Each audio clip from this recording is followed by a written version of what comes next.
Hey everybody, welcome to TIW Podcast. I'm Eric, and today I'm talking about SummerSlam weekend in Toronto. That's SummerSlam 2019.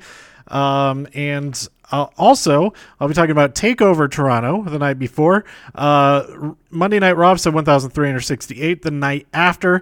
And then the night after that, 205 Live and SmackDown Live episodes. Why did I say it in that order? SmackDown episode 1043 and 205 Live episode 142. Because I was there in person for TakeOver Toronto, I also saw the two matches that were filmed for NXT episode 521, which was this week's episode. I haven't actually watched the episode because I saw the matches in person, and I saw a couple of like the interview segments that I'm sure are on this week's episode. But if there were more things than that, which there absolutely were, I will not be talking about those things because I have not watched the broadcast version of that. So before I get into all of that, I did want to talk very briefly about a TV show and 3 movies that I saw this week, and I recommend all of them. If you're interested in any of these things, then you're probably thinking about seeing them anyway. I say go ahead, go and watch these things. So first of all, Glow Season 3. It came out the day that I left for Toronto, so I wasn't able to watch this until Wednesday. Was when I started watching it. I watched like one episode on the flight back, and then I went to see Corteo. I don't know why I'm saying it like that. Cirque du Soleil Corteo is here in Denver at the Pepsi Center.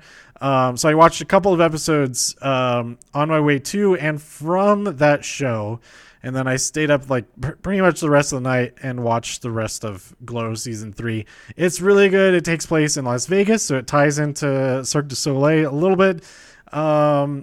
And it ties into doing all the wrestling stuff as well. So it's super awesome. My favorite episode, I think, would be Freaky Tuesday, which is Season 3, Episode 5 of this season. My favorite episode of this season, because they end up all changing. They switch characters. So they're all playing different, playing each other's characters, a couple of new characters and stuff like that. And it is pretty... It's a really funny episode. I really liked it. And then there are other episodes that really tugged at the heartstrings. It got me tearing up a little bit. And overall, it's just awesome. This show continues to be so good. And go watch it. It's great. I also finally watched Lion King, the new one, directed by Jon Favreau. And I thought it was pretty good. Let's see. The two things that I thought about it. First of all, the way that they did Mufasa in the clouds, I thought was really, really cool.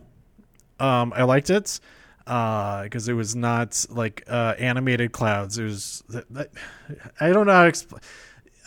There's lightning, and there's just a couple of times when the lightning struck and it lit up the very, very subtle shape of Mufasa's face in the clouds. And I thought that was really cool.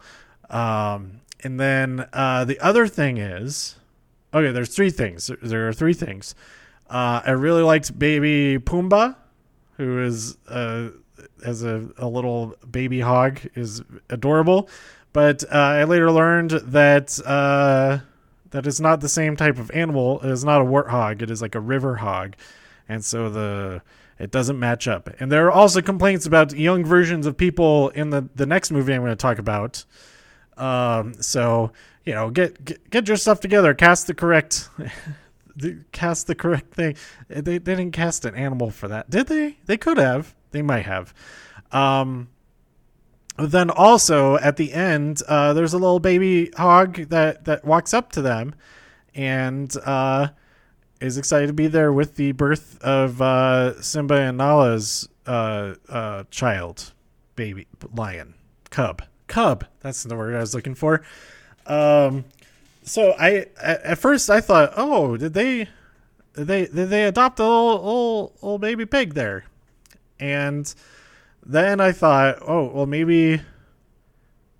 Well, I don't know what the other option would be, because we don't see a female warthog there around to have birthed the pig. So I think my initial instinct is correct, and a lot of people being excited about that being the case, that they adopted that Pumbaa and Timon adopted a baby together. I like that idea as well, so I am rolling with that. So that's a cool thing. And then the last thing, this is a thing that I didn't like so much. Not that I didn't like it, but there were 2 songs back to back. There were only like 4 songs total in the whole movie anyway. There was the one at the beginning, the Circle of Life song. That's what it's called, the Circle of Life song. And then there's 5 songs. Sorry. I Just Can't Wait to Be King, Hakuna Matata, and then we have 2 songs back to back, and one of them is The Lion Sleeps Tonight, and then the second one is Can You Feel the Love Tonight?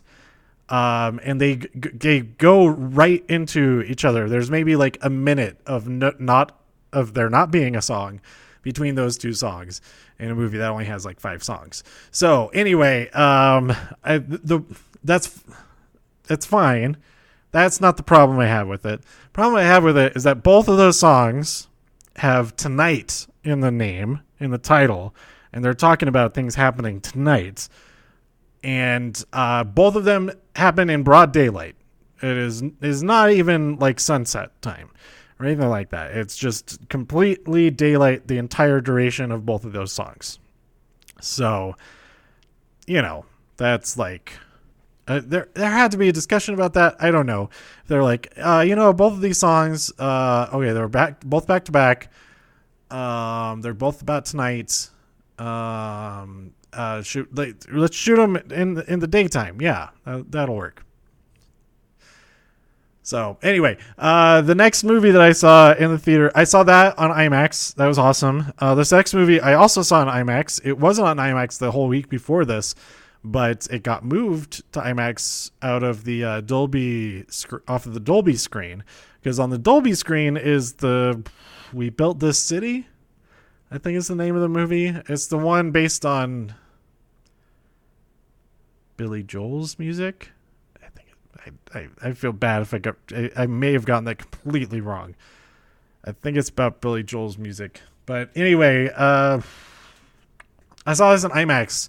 And it was awesome, and it's my favorite. It's like kind of my favorite movie right now. Definitely my favorite action movie. It's like so incredibly bonkers and awesome, and I love it. But there's also controversy of people talking about the flashback scenes with them as little kids when it's like 20 seconds. I was expecting it to be a whole thing. Like we'd see it like multiple times. It's like 20 seconds towards the beginning of the movie that we see the Shaw siblings. What is Shaw's first name? I don't know Shaw's first name. But anyway, I'm talking about Hobbs and Shaw, starring Jason Statham and Dwayne Johnson and a whole bunch of other people that I wasn't expecting. Ryan Reynolds is in it. Did you know Ryan Reynolds is in this movie? Go see this movie just because Ryan Reynolds is in it, and he's really, really funny in the very few scenes that they're substantial scenes. But it's not like he's alongside these guys the whole time or anything. But, man, this movie is great. It's great. It is a superhero movie without having like mutants and stuff like that. It's a superhero movie, and it's awesome, and I love it. And I need to watch Fate of the Furious. I don't know why I haven't watched that yet. I own it on Blu-ray, on Ultra HD 4K Blu-ray, whatever you call it. Why haven't I watched it? I'm dropping the ball over here, but I hope they make like a million more of these movies. Also, Vanessa Kirby plays Shaw's. She's Hattie Shaw, who is Shaw's sister. I should just look up let's see, Hobbs and Shaw. I don't know what the rest of Hobbs's name is either. But Hobbs and Shaw. the names of the people are Luke. Oh, of course, Luke. Why didn't I know Luke? They say it very Deckard Shaw.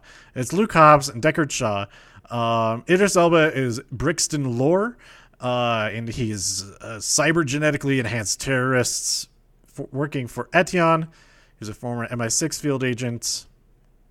And then Vanessa Kirby is Hattie Shaw. She's an MI6 field agent who's framed for stealing this super virus thing that they're trying to get. They're not trying to get the virus back. They're trying to get the virus out of her so that it doesn't just activate and kill everybody on the planet.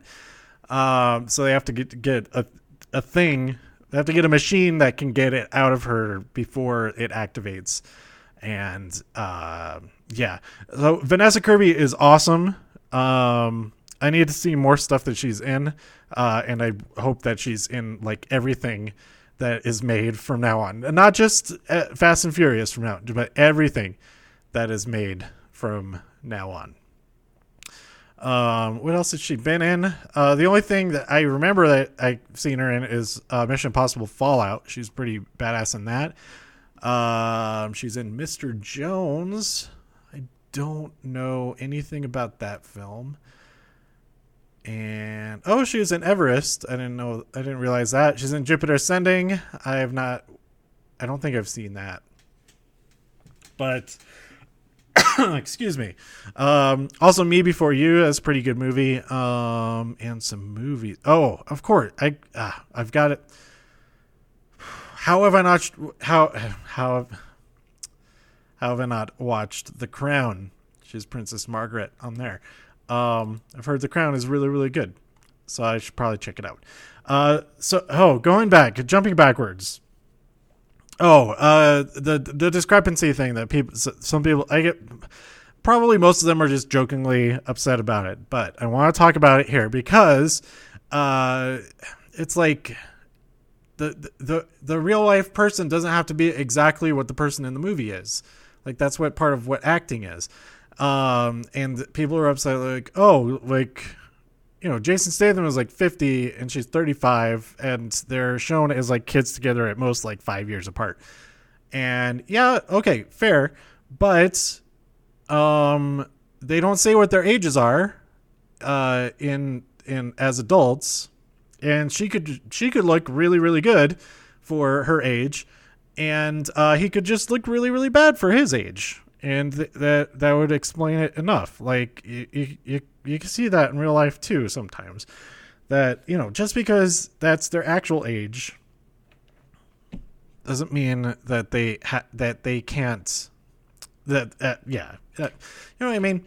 And really, it was like a flashback joke, basically. Okay. So actually, there are a few times where they show them as kids. There are more than just that once, now that I think about it. But they are just like flashback kind of joke things anyway. And it's the most important thing, instead of worrying about finding an actor that can do all these, just find the actor that can do what they need to do in the movie. Not like, that they match ages to make sense with the thing. Like, just hire great actors, and they did that. And so I don't know why there's a problem. If they were both like really bad, which they are absolutely not, then you can start like then complain about that. Don't even complain about the age thing. So that's that. I think I feel like a lot of the posts about it are like just being funny. But there are a couple that I saw that they were actually very serious. And I know the ones that were being funny about it was like, I draw the line at believability here. Like those are obviously being jokey about it. But anyway, I wanted to address it because I was unfortunately thinking about it because of all those posts that I saw. And and I was like, that was stupid. Why is it even being talked about? I don't know. Vanessa Kirby is awesome. That's all that really matters, is that she is amazing, and so is Jason Statham, and so is Dwayne Johnson, and it makes for one of the best movies that I've seen. Also, Roman Reigns, or Joe Anoa'i, or how do you say his last name? I don't know. I'm a little bit disappointed they didn't have any lines in the movie, but he was in there and he had some great action moments. I guess going ooh-ah is technically kind of a line, but it's awesome. It's awesome. This movie is great. The last movie that I saw. Okay, so I was driving home and stopped at the art store to get some art stuff. And the left turn to get on the highway was like really backed up, and that was the way to go back home. And the right turn to go to the highway was not backed up at all. So I was like, well, I'm gonna go the other way. I'm gonna go back to the movie theater and go see another movie. Ended up seeing Peanut Butter Falcon after getting some dinner. Just because I didn't want to wait 2 minutes at a friggin' turn. But I had heard that it was pretty good, but otherwise I had no idea what it was about. Okay, so obviously, well, Lion King has nothing to do with wrestling at all, except for lions wrestling each other. But Hobbs and Shaw, obviously, Dwayne Johnson. There's lots of wrestling throughout the movie. There's like all kinds of judo throws and things like that, especially from Vanessa Kirby. That was all awesome. So I had heard about Peanut Butter Falcon. All I knew is that Shia LaBeouf was in it, and that is basically it. So I imagine my surprise when within the first 5 minutes of the film, the main character, Zach, who is played by, let me see, who's he played by? Zach is played by Zach Gottsagen. He puts in a videotape. As he describes himself, a Down syndrome person. He lives in a retirement community, what do you even call it? It's oh,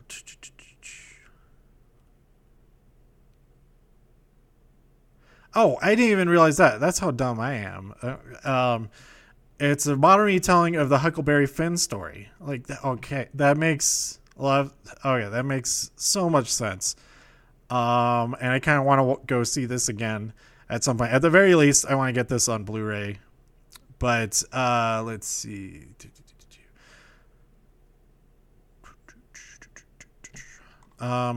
Anyway, so here's the premise from the Wikipedia page. This will explain it better than I was about to try to detail the whole plot and everything. A man with Down syndrome, whose name is Zach, runs away to fulfill his dream of becoming a professional wrestler. So imagine my surprise. I didn't know any of that. All I knew is that Shia LaBeouf is in this movie. That's all I knew, and that it was really good. So within the first 5 minutes of the movie, he pops in a videotape, and his roommate is Bruce Dern, his character is Carl. And they're watching this tape being like, what are you doing? We've seen this tape 10 times already today. And it's a tape of, the Saltwater Redneck, who's a wrestler played by, Thomas Hayden Church, and is talking about how to come into his wrestling school and all that kind of thing. And so he has this dream of going down to become a wrestler and learn from Saltwater Redneck. And that's the motivation for the entire movie. And that's so I did not know any of that. And wrestling is such a huge part of this movie. The climax of the film is okay, I don't want to spoil anything. There are wrestlers in this movie. Jake Roberts is in there. Mick Foley is in here. And there might be some others that I missed that I didn't notice. But Dakota Johnson is Eleanor, who is one of the volunteers at the old folks home. And she really has this connection with Zach. And she's trying to find him when he runs away. And Shia LaBeouf is this guy Tyler who meets Zach when he's on the run, and they kind of make friends and go on this grand adventure with each other. So yeah, I really recommend it. It's great. I was almost like really, really mad at one part. I'll say it's towards the end, but then I was very relieved. So if there's a moment when you're like, oh my God, how could this, why would this happen? Just give it a second. Hopefully, you might feel that about a completely different thing than I felt about, but, yeah, it was really good. It was really funny. Zach's performance is really good. I don't even know how to, like, there's so many great like comedy moments with him, but also really great drama moments, and I really like that. And I think everybody pretty much knows that Shia and Dakota are very good actors also, and the three of them just play off each other extremely well. So and man, the rest of this cast is awesome too. You got Bruce Dern in there, like I said. You got John Hawkes. He's a guy who's chasing after Tyler, because Tyler did some bad stuff. And John Bernthal is in it in flashbacks. He's Tyler's brother. So I don't want to say anything. I already said too much about this. It's a lot better if you like didn't even know. It's a lot better. No, it's not really a lot better. I don't know what I'm trying to say. Just know that it's great, and you should go see it. And there's wrestling in it, so there you go. Go check it out. All right, let's talk about the actual wrestling. Another 22 minutes into this episode. Oh my gosh. Okay, this weekend was awesome. It's my first like real trip to Canada. I've been to Canada very briefly as I walked across the bridge at Niagara Falls with all my luggage and stuff, and was like on the Canada side for like less than an hour. It was maybe an hour, and I didn't even buy anything over there. I didn't get any food, none of that, because yeah. Actually, I did go to did go to the hotel that I was going to stay at, or just to see like how much it was or whatever, and I decided, I'll just go back to the airport, something like that. I don't remember, but anyway, yeah, Toronto. It's pretty cool. I really like the weather, especially since when I got back, it was like in the 90s. I'm like, oh my God, why is it so hot? It was like at most it was like 75 degrees, like on any of the days that I was there. So the summer weather there is fantastic. I recommend it for that. I saw the CN Tower. Of course I saw it, but I also went up into the CN Tower. That was really cool. And I went to Ripley's Aquarium.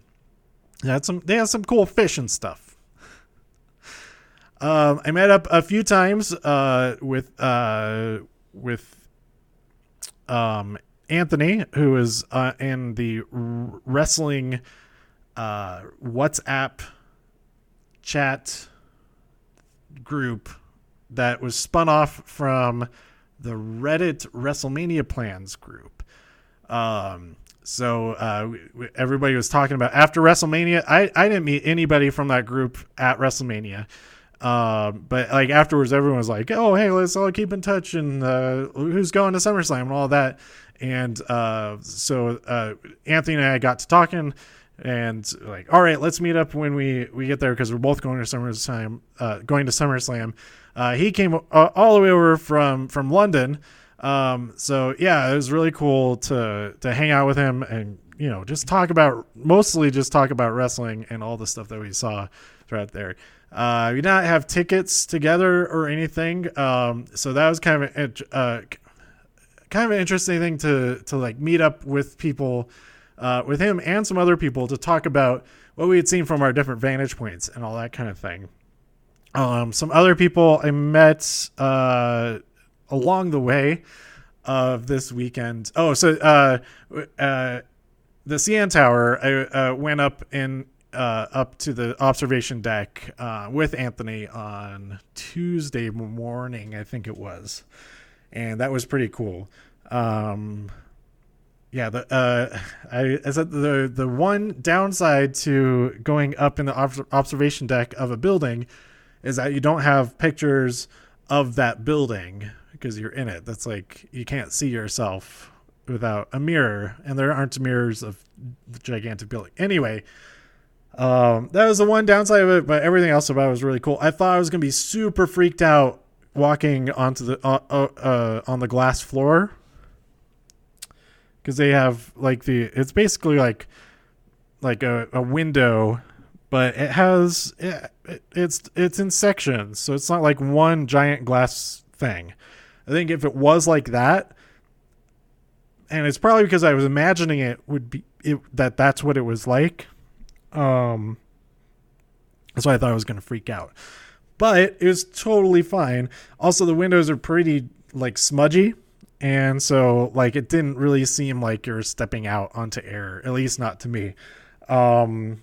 So it was cool, and I'm like kind of proud of myself, I guess, for not being freaked out. I like just like walked right out onto it and that kind of thing, and yeah, it was pretty cool. I recommend checking out if you're going and you have like an entire day from like 10 o'clock to 4 o'clock, something like that, and you might not even need that much time. Get the Sea and Sky Pass, I think it's called. You can only get it online, but it saves you like $20 to get it. It's a pass to the CN Tower and to the aquarium, which is right next door. And you don't have to use them on the same day, but it's totally possible to do both in one day. And it makes sense because you're right there. So I recommend that. That's the pass that I did because the aquarium's pretty cool. They have lots of jellyfish. They have a big observation tunnel thing that goes underneath where there's a ton of sharks. There's at least one sea turtle, and yeah, it's pretty good. It's pretty good. But you know, it's a nice thing to add onto a trip. I wouldn't recommend that. This is really the only touristy thing that I did. I did also go. Anthony and I also met up halfway through the Blue Jays game on that Sunday because he was planning to going to the game, but I was not. I did the WWE meet and greet that morning, and then I was walking back to the hotel, which took me past the stadium or the ballpark, whatever you call it, the Rogers Center, and I thought, I wonder what time the game starts. And it was like starting like 30 minutes, something like that. So I went online, bought a ticket, and it ended up being, also up in the stands, I met like just 2 rows in front of me. I see a guy taking a picture, doing a selfie with the stadium there. I was like, oh, hey, what's up? It's one of the guys I hung out with like between the meet and greet sessions the day before on Saturday, William. So I went down and sat by him for just a few minutes, and then went back up to my seat in case more. It turns out I could have just sat down there. But then about halfway through the game, which was the fastest game. I don't follow baseball at all, but this game was incredibly quick. They were into like the bottom of the 4th, like by 2 o'clock. The game started at 1, I think, maybe a little bit after 1. And yeah, it was a really fast game. 1 run had been scored in like the 2nd inning, I think, by the Yankees. It was the Yankees versus Blue Jays. And so like at the it was like 4 innings in. I was like, all right, I'm gonna go down to level 1. Also, I didn't have any sunblock or anything. The roof was open. I was in the upper deck. I was getting toasted by the sun, but so I went into the concourse, got something to drink, and I was like, I'll go down to level 1, see if Anthony wants to meet up. So we just hung out and watched the rest of the game from the concourse and talking about wrestling and all that. And it was such a fast game. The final inning, which was really just half of an inning, was the longest part of the game. And it was really suspenseful. It seemed like because the Blue Jays were in position. If they had hit a home run, they could have pulled ahead, gotten 2 points, and won the game, potentially won the game, or elongated it a lot. But that didn't happen. Game ended, and it's cool. And I still had plenty of time. Not like plenty of time. I was a little bit rushed. But I still had time to go back to the hotel, take a shower real quick, and then head to the arena for the things with the things for SummerSlam that evening. So yeah, all of that is really cool. I wouldn't recommend any one of those things as the reason to visit Toronto. But if you're already going there for something really cool, like a weekend of wrestling or like the Toronto International Film Festival, I imagine is awesome. Then I would, go check out these other things while you're there too, if you can. But yeah, so that's my review of the city of Toronto. The airport is like kind of far from downtown, but it's not too bad. It's not as bad as here in Denver. And I pretty much just walked everywhere other than getting to my hotel and then back to the airport at the beginning and end of the trip. I was really worried about customs, if it would take a really long time, that kind of thing, but that was totally fine too. And just all it was a great trip. I thought I took my iPad with me. I did not even take it out of my backpack once. It just sat in my backpack in my hotel room. I didn't need to take it at all.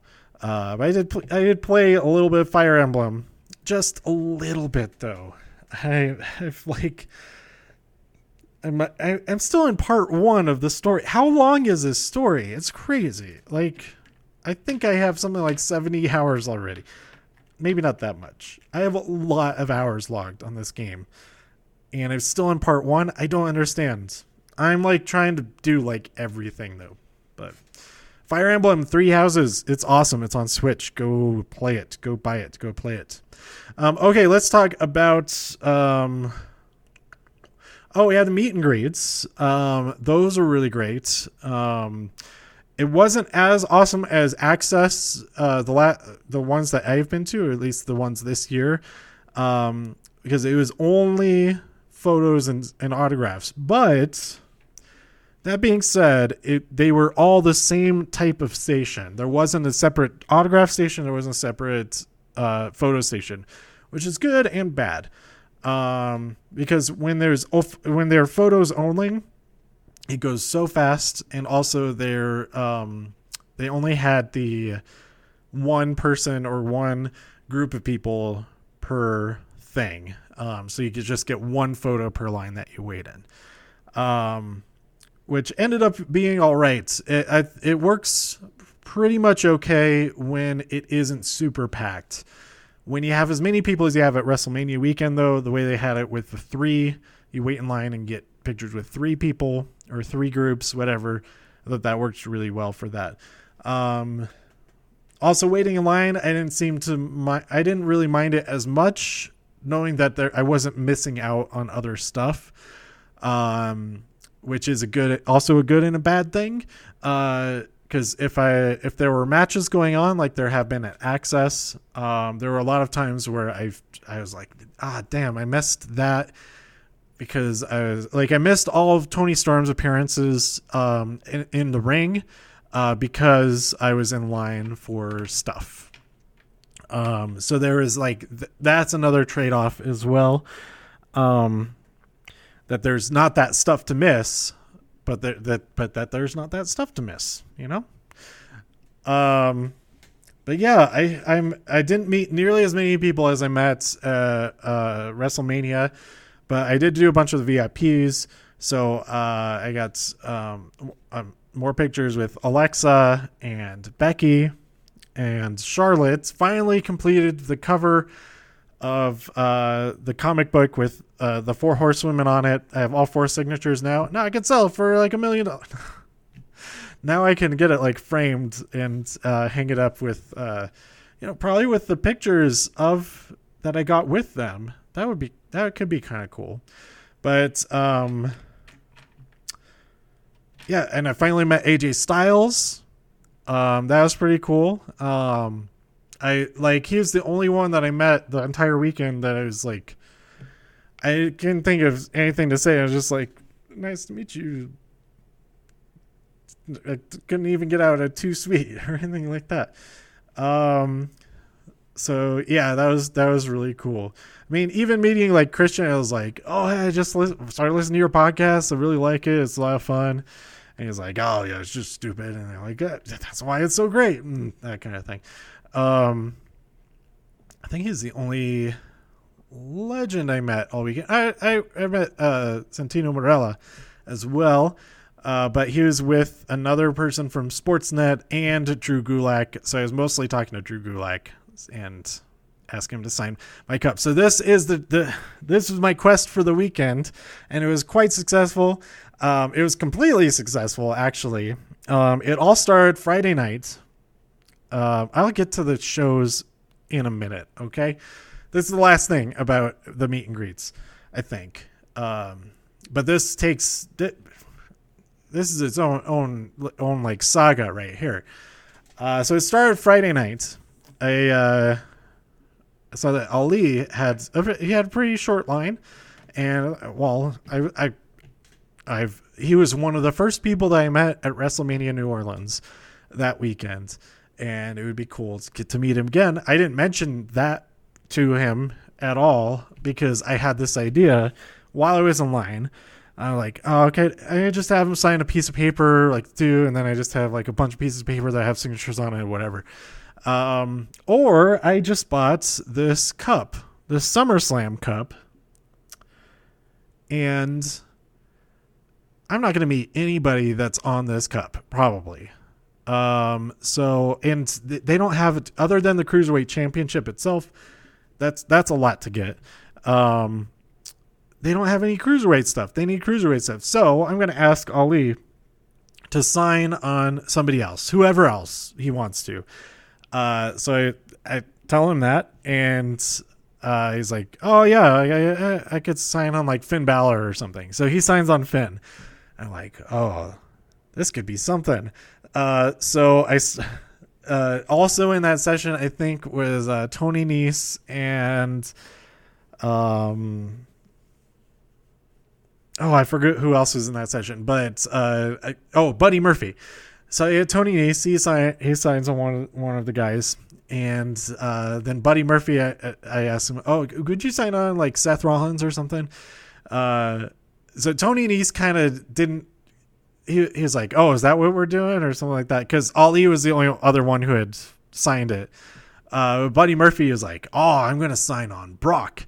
And so he signs on Brock Lesnar. And that ended up being perfect because the next day it was Mike and Maria Kanellis.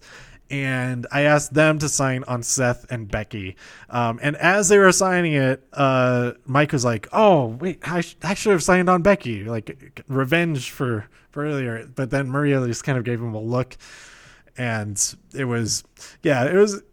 was pretty fun. I also had the loot. Okay. I'm going to pause this recording so I can grab the cup and I can actually go through everybody and who they. No, actually, I can remember pretty much everybody. Tony Nese, I think he signed Roman Reigns. Let's see. I had Lucha House Party. I asked them to sign on the New Day. And so then they had a discussion about, who am I? Lince Dorado, he chose Big E. Kalisto got Kofi. And Grand Metalik got Xavier Woods. They're like, oh, this is perfect. And then they also quizzed me. They're like, oh, pop quiz, what music is this? Because they had the entrance music playing throughout the entire thing. I was like, I had to wait a second. I was like, oh yeah, that's Kane. Like, all right, you passed the Lucha test. So that was really fun.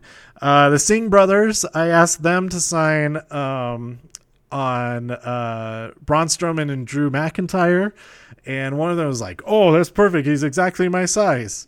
So that was great. Let's see, who else was there? I think Cedric Alexander, he signed on Bobby Lashley. Who signed on Ricochet? I think it was Chad Gable. He signed on The Miz, although he said I think he signed on The Miz.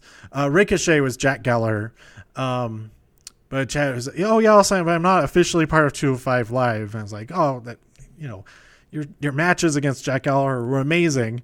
They're like some of my favorite matches and all that kind of thing." And that was another thing with this quest, with this goal, was getting all the 205 Live guys to sign it, or people who have appeared on 205 Live. Making that my goal also meant that I could tell all of them like how much I like 205, like how big of a fan of 205 Live I am. That's the best show every week, and that they're awesome and all that. So who else was there? Drake Maverick. I had run out of other people for her to sign. Actually, I still had Ricochet open, but I knew I was about to get somebody to sign on there. I forget who signed on there. But Drake Maverick, I got him to sign on the SummerSlam logo as the head of it all. He was SummerSlam itself. And yeah, it was a lot of fun just meeting them and having like a thread through the entire weekend of doing those. Because at first I was kind of bummed that it was like just one person per line and all that kind of thing. But then finding a game in it and setting a goal for myself, I think that's what helped me enjoy it the most of anything. So that's that's the biggest thing out of this weekend, I think, is that if you find yourself disappointed in something, in like an event or a situation, find something in it, like find a goal in it, like make a game out of it, find some type of something like that. And then it's especially rewarding if you complete it, because I have every male superstar on the SummerSlam Cup has a 205 Live signature on them. And I'm pretty excited about that. Who else was on there? There are a few others. I forget. I'm forgetting some other people, maybe. Akira Tozawa, he signed on AJ Styles. And the Brian Kendrick, I think he signed on who did he sign on? I forget exactly. It might have been, he might have been signed on The Miz. I'm not sure. But yeah. It was a lot of fun. Okay. Now let's talk about TakeOver Toronto. This is going to be really quick. So the two matches that were filmed for this week were actually very, very good.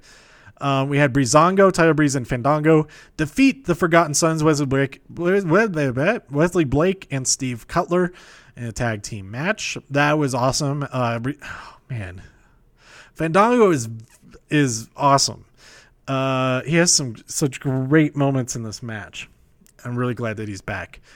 And can shine here on NXT. Then we had Jordan Miles versus Cameron Grimes in the breakout tournament final, and Jordan Miles won this match. Some awesome stuff in that match. I can't remember specifics, but it's great. Go check it out. Then we open up the show with the live broadcast show TakeOver itself. With Street Profits versus Undisputed Era, Kyle O'Reilly and Bobby Fish. Street Profits successfully defend their championship. I gave those first two matches 5 out of 5, each of them, because I really enjoyed them. I gave this match a 5 out of 5 because it was awesome. And I was completely expecting Undisputed Era to come away from this weekend with all of the championships. And this was the first sign of like, oh no, maybe they have none of the championships. So yeah, this match is awesome. I can't remember specifics from it. It was the first. This is the first show of like a really, really long weekend. But I loved it. Then we had Io Shirai versus Candice LeRae. Io won via submission, and it was this match was incredible.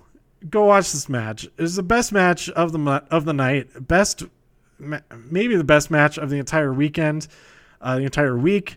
It was just freaking awesome. Best women's match that I've ever seen, I would say. Like, I'd have to go back and watch a couple of them that I remember being pretty awesome too, to like have a fresh comparison there. But I'm pretty confident in saying this is it. This match is it. Go watch it. It's great. Then we had Velveteen Dream versus Pete Dunne versus Roderick Strong. Velveteen Dream won. I can't remember the ending of that match, but I remember the match itself being pretty fantastic. Oh, I gave Io Shirai versus Candice LeRae a 5 out of 5. And I also gave Velveteen Dream versus Pete Dunne and Roderick Strong a 5 out of 5. And then we had Shayna Baszler versus Mia Yim. The crowd sucked a lot of the times when a match like this is put on by women. I feel like is a very similar match to something like Pete Dunne versus Walter that the crowd just really loved. Is a very technical match, has a slower pace than everything else on the card, and I really liked that about it, that it was so different, and the story that each of them were going after each other's arm was really clear. It was a really well told story, but the crowd was just not giving it a chance. They were not into it at all, and you know, I liked it. I thought the story was great, and that Mia's gonna just like pull out all the stops next time. If that's not the case, then I think Evil Io, who is awesome, is going to absolutely destroy Shayna at some point. Maybe at War Games. But wouldn't it be awesome if War Games was a women's match? That could be pretty cool. I don't know how they could make that work, but like the horsewomen versus the Team Kick with Candice there, that would be great. Maybe a third team, or a fourth member from each team, that Io has to end up being on either one of the teams, and then somebody else, and then Mia is on the other team. That could work pretty well too. I don't know. Or make it for all the women's championships or on the line. I don't know. It's all crazy ideas. But I'd love to see a women's War Games match. But yeah, Shayna versus Mia Yim, I thought was very, very good. And I got to meet Mia the next day, and I told her like, "Oh, you'll get her next time." Man, when you stomped her arm back, I thought that was it. I thought that you're going to be able to win, but yeah, it was. I liked it. 5 out of 5. And then our main event: Adam Cole versus Johnny Gargano. We had a street fight or a regular wrestling match followed by a street fight followed by a no escape cage. With a barbed wire steel cage match where there's no escape. You can only win by pinfall, and they won it in a way. Adam Cole won because they went off the top through a table, and he just happened to be the one on top for the pinfall. But yeah, this match was nuts. And 5 out of 5. Adam Cole versus Johnny Gargano. 3. I think this is the third time they've gone head to head, or is it 4? I don't know, but it was awesome either way. Enjoyed quite a bit. But Io Shirai versus Candice LeRae, match of the night, match of the week, match of the year. Maybe also. There are a couple other like really, really good matches this year, but I can't think of them off the top of my head.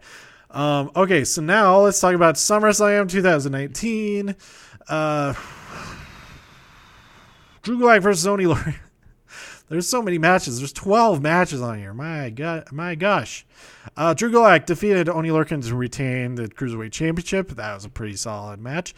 Buddy Murphy versus Apollo Crews ended via disqualification. When who was it? Was it Drew? Was it Drew? No, Rowan. That's right. Rowan interfered because of, Buddy snitched on him, and Rowan's having none of that. So that, and he pretty much got destroyed there. And that was pretty cool continuation of the story, because we didn't end up with an actual match that continues that story on this show, other than this one, whose participants weren't actually Roman or Rowan. So there you go. And then the last kickoff match was Alexa Bliss and Nikki Cross versus the Iconics and Team Bliss and Cross. I don't know what what is their team name? They need a team name. They won to successfully defend those championships. So that was cool for them. Also nice because the next day, no, actually that morning, I got in a picture with Nikki. So I got pictures of both of the tag champions over the weekend. So that was nice. Becky Lynch defeated Natalya via submission. So good for Becky. Goldberg defeated Dolph Ziggler in a hilarious match/segment where Dolph is so delusional that he thinks that Goldberg just keeps getting the jump on him. That's the only reason that he's losing, is that Goldberg isn't fighting fairly. So that was really, really funny. And the music starting again and Goldberg coming out again, it was hilarious. I loved it. Then we had AJ Styles defeat Ricochet for the United States Championship. Oh my God, the ending, that counter of the what was it? Was it a 450 splash? But AJ catching him and turning it right into the Styles Clash was phenomenal. That was so cool. So freaking cool. Then we had Bayley defeat Ember Moon. I forget how that, I think it was a Bayley to belly off of the top, or off the second rope. And so, that makes sense. That would finish it. Ember Moon was not able to hit the Eclipse in this match. So that's the only reason that she didn't get the win, is that Bayley's able to take her out before she could do that. Kevin Owens defeated Shane McMahon. This is despite Elias being the special guest enforcer. He used that to his advantage when the ref was dealing with the chair or something, and while he did that, Kevin kicked Shane McMahon right in the nuts. Charlotte Flair defeated Trish Stratus via submission. This match was fantastic. Oh, I forgot about this match. Man, this was like way better than I thought it was going to be. And I didn't, it was great. Trish is great. Oh my gosh. Go check that match out. That's good stuff. The thing about, so Bayley and Ember Moon, they had their match. I thought it was pretty good. But the crowd was the worst, absolute worst. Before the match even begins, there's chanting for "We want Sasha," that kind of thing, and it's like they didn't even give the match a chance. Like, they were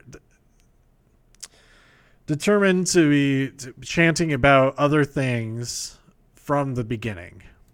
And I don't know. I think sometimes you just have a good wrestling match and just watch it and enjoy it. It doesn't have to have this big deep story going into it. That's another thing I was thinking about. Like, there's a lot of talk about how so many of these matches seem thrown together And to me, I feel like you don't have to have everything set up 8 weeks ahead of time. You don't have to have everything set up at, like, right after the previous pay-per-view. It's advantageous to have stories that are at different points. Essentially, it's ongoing, nonstop, year-round story machine. Like, if everything is set to A, B, C, A, B, C, A, B, C, in sync with each other, it's going to get boring week to week. You want to have one of those, like, every other week, one of the stories should have, like, a climax or like a real turning point, that kind of thing. Instead of having everything build up to just the one thing and then everything restarts after that. Which isn't to say that Shane McMahon versus Kevin Owens should continue, which it is. It just shouldn't. That should have been the climax. It should have been the climax of SummerSlam for that story. But it's not, for some reason. But anyway, I'm not saying that it's working out perfectly, obviously, but the way for it to work out perfectly isn't for everything to have 8 weeks of build to the story. It's sometimes a good thing to have something like, oh, dang, this is happening right now. Oh, that's going to happen this weekend. That kind of thing. To have a little bit of that, like the Goldberg versus Dolph Ziggler thing. The match was made the episode before SummerSlam, and it worked great, I thought, and that kind of stuff. It didn't. That would have been made worse if it was played out over 5 weeks, 4 weeks, whatever. I thought it worked really well. And really, it was kind of played out over since the last pay-per-view, because right after, there were seeds for this planted throughout the thing. So, yeah, I think that argument is not a good argument. That all the matches thrown together, like, a lot of them had a lot of build-up. Some of them had 10 years of history going back behind them. Anyway, up next, speaking of 10 years of history behind the match, Kofi Kingston versus Randy Orton. This match was panning out to be so. It was a great match until the ending happens. And I say all of the match up to that point is still great, but the confusion being there live, not understanding what was going on, and then even watching it back is like, oh, it's confusing for everybody why it ended when it ended. Because I thought because of where they were in the ring that Kofi had grabbed something and attacked Randy with it, and there's a disqualification, something like that. And even on commentary, it's like, oh, Kofi Kingston is snapped. Oh, is that the reason that the bell was ring? You're not making that very clear. Like, he's snapped, so he's disqualified. Add a couple of words there to clarify what's going on. Because also the ref was counting, so it could have been a double count out at that point too, and there was never any clarification of any of that on the show, especially for people in the live audience. So yeah. I mean, they're going to have another match. It's obvious that they'll have another match. And I'll still be rooting for Randy Orton to win because I think the story is just there for him for that to happen, I think. But, and what I hope happens after that with who is in the next match. So we have, on the Wikipedia page, it says in a double count out. So is that the official ending? Because I thought it was... Oh my gosh. I don't know what to believe anymore.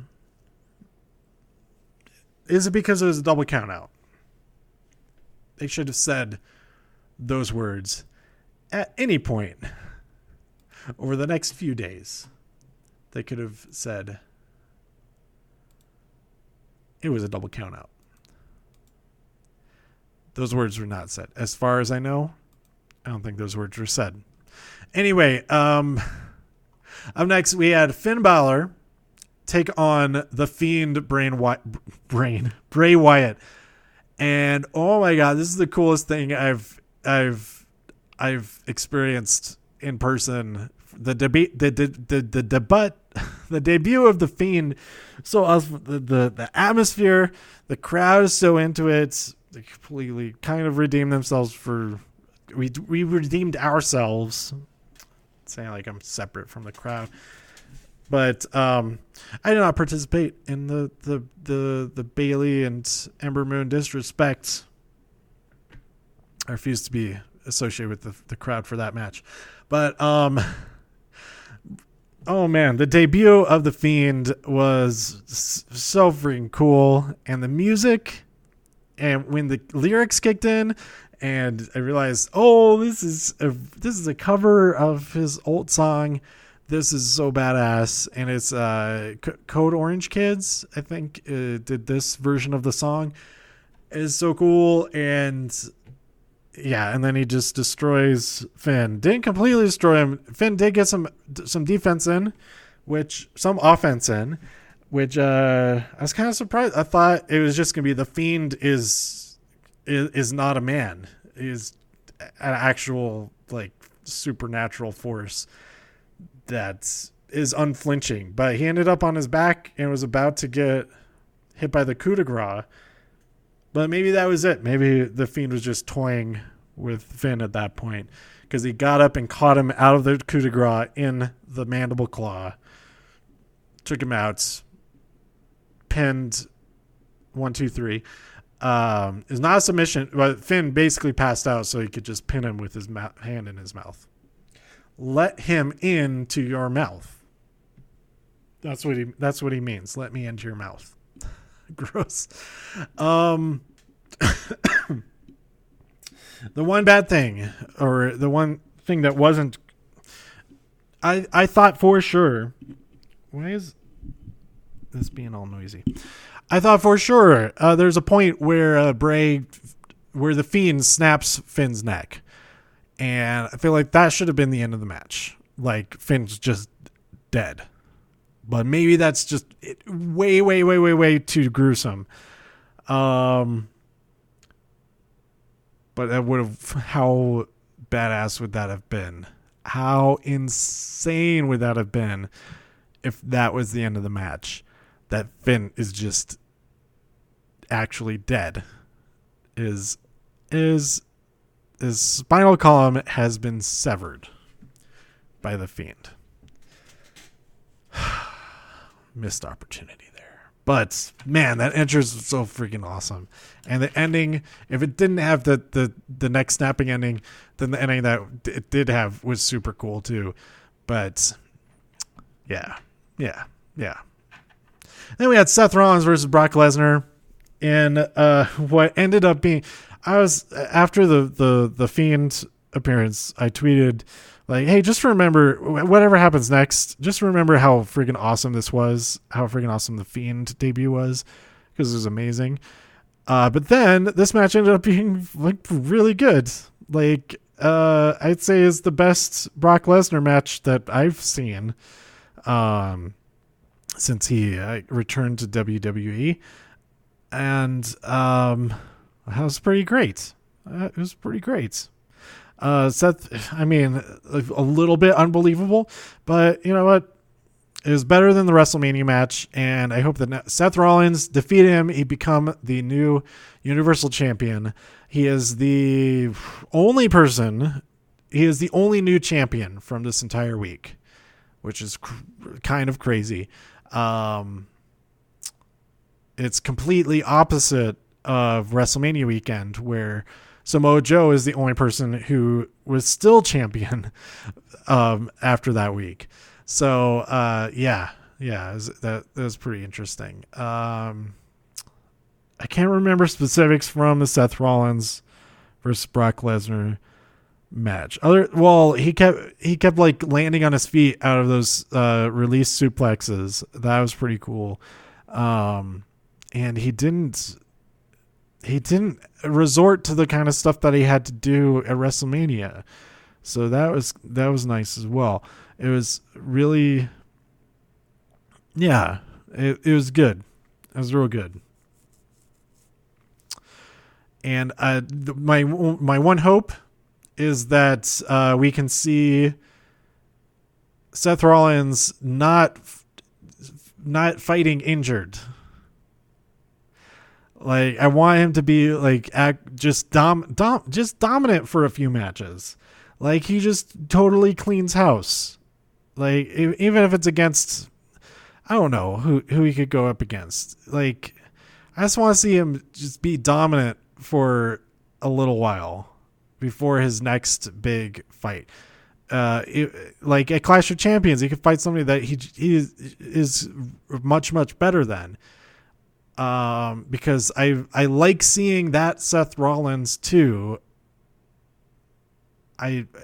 We haven't seen that in a while, not since like his Intercontinental Championship run. I feel like it's always he's the injured underdog type of thing.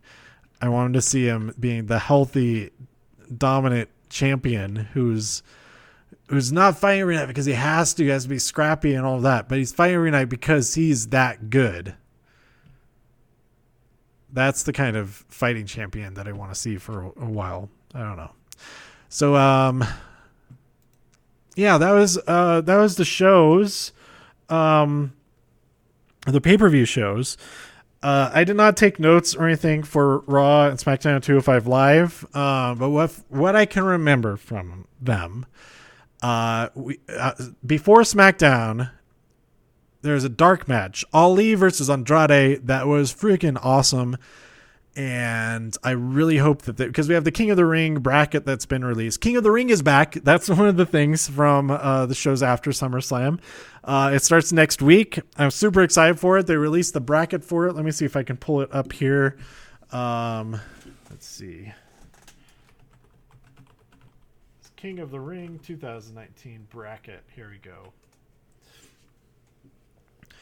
Okay, I mean, instead of talking about all the specifics of what happened at Raw, what we have in the main event, it ended up being the Club versus Ricochet and Braun Strowman and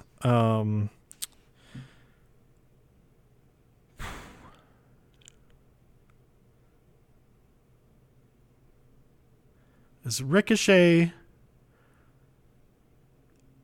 Braun Strowman, and crap, who's even the main event? It was the person who was in the main event against AJ Styles. Why can't I remember who it was?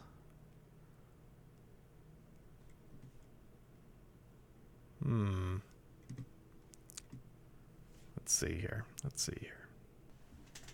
Oh, it was Seth Rollins, the guy who was just talking about for 10 minutes, whatever. Seth Rollins versus AJ Styles in the main event, and then when the Club got involved, they're beating up on Seth, and Ricochet comes out, and then I was thinking, the third guy has got to come out. It's gonna be Roman or something like that. For some reason, I did not think at all that it was going to be Braun Strowman, and it was pretty cool. That was a nice thing. We hadn't seen him in a little while. I think that helped a lot as well. Helped get that get that pop, I guess you could say. I hate saying stuff like that. Anyway, it's interesting that the thumbnail for episode 1365 is Steve. Oh yeah, that was Raw Reunion. That makes sense. Never mind. So yeah, I was thinking of this night because they were like, "Oh, Steve Austin's going to be on the show, but via Skype." Oh, cool. Thanks. That's something to look forward to. Great. But the other really big thing from this episode is that Natalya came out. She's really sad about her dad. It's like 1 year since he passed away and all that, and she had lost the night before. And Sasha Banks comes out, and she She gives some Becky fans a hug in the front row, and then goes to give Natty a hug and console her a little bit, and then punches her right in the face. Tears off her wig. She's got blue hair underneath. This is Sasha is back, and she is going straight to the top because Becky comes out. She goes straight to the top right here. Becky comes out to try to help Natty to fight off Sasha, and Sasha beats the crap out of Becky with a chair, just destroys her, and this is awesome. This is what Raw needs. This is what the Raw Women's Division needs, is Sasha Banks, and she is here, and I'm very excited for that. And that's got to be I'm going to be really sad if that's not Clash of Champions, Sasha Banks versus Becky. I know it's a minor pay-per-view, but like just strike that iron hot right now. What am I saying? I don't know, but yeah, that was great. That was my favorite moment of the whole week. I know the Fiend was freaking amazing. But Sasha, that was the best surprise of the whole weekend for sure. And yeah, awesome. It was such a surprise. I was like, wait, what is that? The music what is that music? My brain couldn't process what was happening. It had been since WrestleMania that I heard that music. It was very good. It was great. What happened with the the 24/7 championship? So what happened with that? That's this weekend. They did some stuff at the meet and greets. That was pretty cool. I was at the next station over when they did the whole thing at I think it was R-Truth's photo op with Drake dressed up as a little John Cena fan. It was so funny. So that was pretty cool. But Elias ended up as champion by the end of this week. I forget exactly. They interrupted a tag team match between the Revival and who were they fighting? I don't even remember who they were fighting, but they interrupted the match, and Dawson and Wilder ended up as co-champions for a moment before Elias got in there, and he's the current champion. And then after that, Drake Maverick tried to steal the championship from him by rolling him up during a recording session, and that video is pretty fantastic. So go look that up. Go Elias Recording Studio 24/7 Championship. You can probably find it on YouTube searching that. 24/7 stuff is so good. It was suspended during the next night because Elias is Shane's boy, and so it was suspended because Elias would be the special enforcer again for a match or something, or no, it was a one-on-one match between Elias and no, I don't even remember. Why am I trying to remember anything? He was a special enforcer for Roman Reigns versus Buddy Murphy, I think it was. Maybe. No, that's not what it was. That is not what it was. He was involved in the Kevin Owens stuff. What am I thinking? It was Kevin Owens. Why am I trying to remember anything that happens on here? You know what? I can look up. Let's see. SmackDown. Okay, so that's it. That's everything for Raw. Sasha Banks, Braun Strowman, and Elias is champion. That's all that matters right now. Okay, so let's pull up SmackDown here. I have it on mute, so you don't have the sound here. But what was Elias doing? It was Kevin Owens got to fight somebody. He was really, really annoyed that Shane came out, that this is still going on. Everybody's really annoyed with that. We had Charlotte versus Ember Moon. That was pretty good. not nearly as many matches on this show as there was on Raw, but the 205 Live matches, they had 3 actual matches on there, not like the middle matches, like some like filler, like kind of squash match type of thing like they usually do. So that was pretty cool. Rowan and Daniel Bryan go after Buddy Murphy backstage to get him to admit that he lied about Rowan being the one who attacked. But this match, okay, it also makes up for only having like 3 matches, is that the 3 matches were really good also. Roman Reigns versus Buddy Murphy was freaking awesome. Both of these shows, as far as the matches go, it really felt like an extension of the pay-per-view. There's some really good stuff. Oh, also on Raw we had Kabuki Warriors versus Alexa and Nikki. They didn't have Paige there with them, and I think maybe that was a contributing factor that they weren't at the top of their game to work together. And Anthony had a really good point that Asuka was probably going to turn on Kairi eventually, because Kairi is the one that's getting pinned in all these matches, and that makes a whole lot of sense. Let's see. I'm just scooching forward in the timeline. Okay. That is the backstage thing.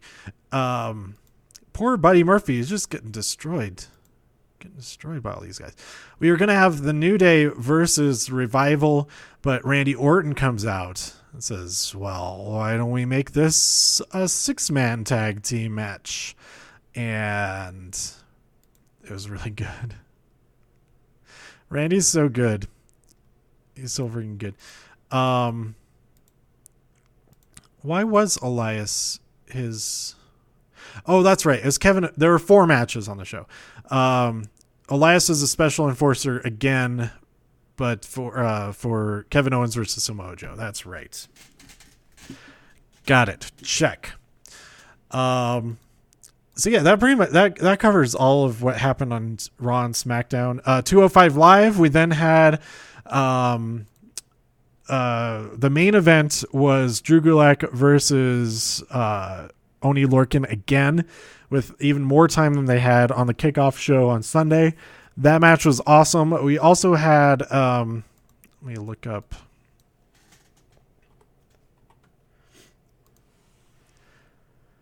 I'll pull up the actual thing and scrub through here. We had Kalisto, I think was the one taken out of action. He got replaced. Drake Maverick said, okay, well, you get Humberto, you take his place in the match tonight because it's a 6-man tag. It's a 6-man tag team match. So it's Gran Metalik, Lisa Dorado, and Humberto Carrillo versus. Is that what the match was? Oh, that was the second match of the night. First, we had Jack Gallagher versus Akira Tozawa. That was pretty great. Those two just nail it every time. The team that Lucha House Party with the Humberto Carrillo replacement was Arya Daivari and the Singh brothers, and there's some really great stuff in that match. It was a full-on awesome match there. And then the main event, main event of the weekend, Oney Lorcan versus Drew Gulak. Drew Gulak got the win again.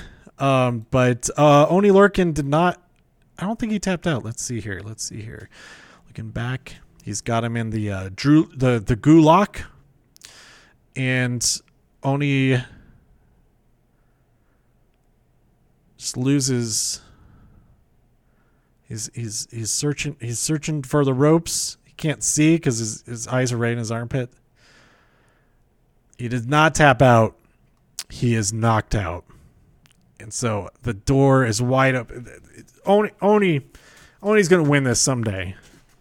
And it might not be until SummerSlam weekend in Toronto and in Boston next year, but he's gonna get it someday. So yeah, all these shows, the whole weekend was so awesome as far as the show. The whole weekend was awesome.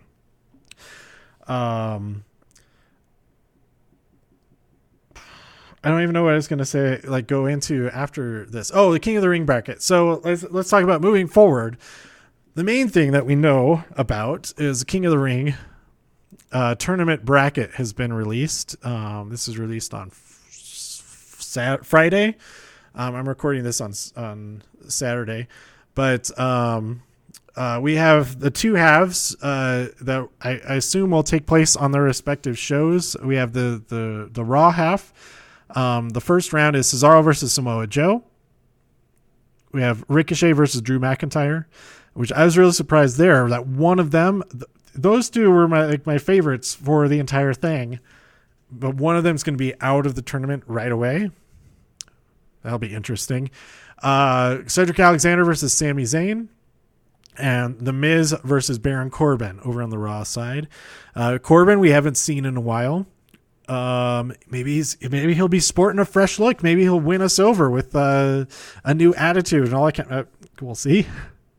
Over on the SmackDown side, we have Kevin Owens versus Elias, Ali versus Buddy Murphy, Chad Gable versus Shelton Benjamin, and Apollo Crews versus Andrade. So, what do I think the second round will be? I think the second round will have Samoa Joe versus Ricochet, Sami Zayn versus Baron Corbin,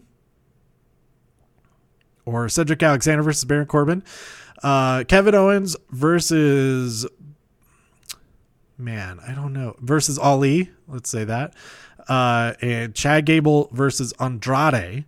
And then the next round after that, I think, will be Ricochet versus Joe. This is what I hope happens. I'm working towards the final that I want to happen. We'll have Cedric. Let's see. Out of that round, I think it will be Ricochet defeats Joe. Cedric Alexander. It'll be Baron Corbin defeats Cedric Alexander somehow. Kevin Owens will defeat Buddy Murphy, and Andrade will defeat Chad Gable. And then we'll have Andrade defeat Kevin Owens and Ricochet defeat Baron Corbin in the semifinal. And then that gives us the final of Ricochet versus Andrade in the best match that anybody has ever seen in the history of professional wrestling. And that will crown our winner, King Ricochet. Or King Andrade. I don't know. Either one of them winning would be amazing, because that means that we get one of them in the final, and hopefully we get both of them in the final. So yeah, there you go. There's my bracket. I should actually fill this out so that I have like a record of what I said. So I'm going to print this. Let's see. How do I open image in a new tab? Talking through the printing process. Let's see. Print. Landscape. There we go. Just one copy of that bad boy. Using lots of black ink for it because it was on a dark background. I have a black and white printer up here. So anyway, so as you listen to my printer whir about, that's it for this week of so many things. Let me know what you thought about all this week's shows, and if you've seen Hobbs and Shaw or Lion King or Glow Season 3 or the Peanut Butter Falcon by tweeting me at TIW Podcast. Go to TIWpodcast.com for more reviews. If you enjoyed this episode or anything else on the site, please share some links with your friends. Subscribe on iTunes, Spotify, Stitcher, YouTube, wherever you like to listen. And stay safe out there in all of the infinite multiverses so that I can see you next time here on TIW Podcasts. Bye.